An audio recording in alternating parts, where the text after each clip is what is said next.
The Effects of Different Types of Radiation by Erica, Denise, Yesenia, and Michael.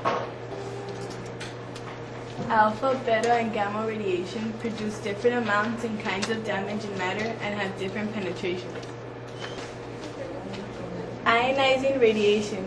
Alpha, beta, and gamma are ionizing radiation, meaning that those rays produce tracks of ions of molecules and atoms when they interact with materials.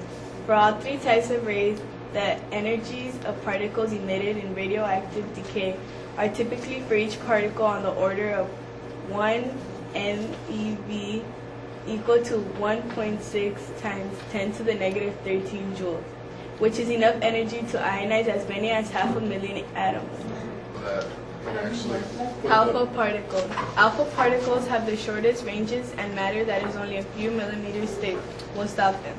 They will not penetrate a thick sheet of paper, but will deposit all their energy along a relatively short path, resulting in high degree of ionization along that path. Beta particles. Beta particles have longer ranges, typically penetrating matter up to several centimeters thick. Those particles are electrons or positrons, the antimatter electrons, have one unit of either negative or positive electric charge, and are approximately 1/2000th of the mass of a proton. These high-energy electrons have longer ranges than alpha particles and deposit their energy along longer paths, spreading the ionization over a greater distance in the material. Gamma particles. Gamma rays can penetrate matter up to several meters thick. Gamma rays are high-energy photons that have no electric charge and no rest mass, the structural energy of the particle. They will travel unimpeded through materials until they strike an electron or the nucleus of an atom. The gamma ray's energy will then be either completely or partially absorbed, and neighboring atoms will be ionized.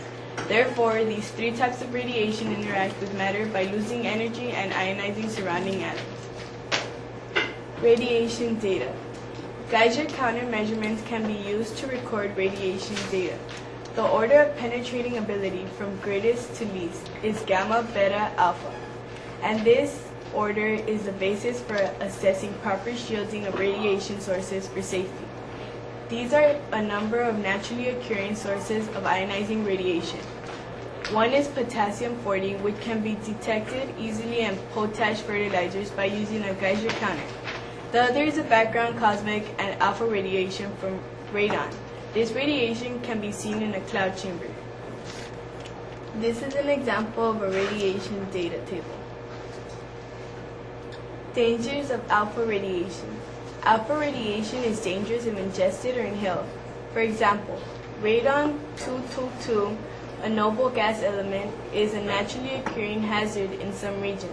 Living organisms or sensitive materials can be protected from ionizing radiation by shielding them and increasing their distance from radiation.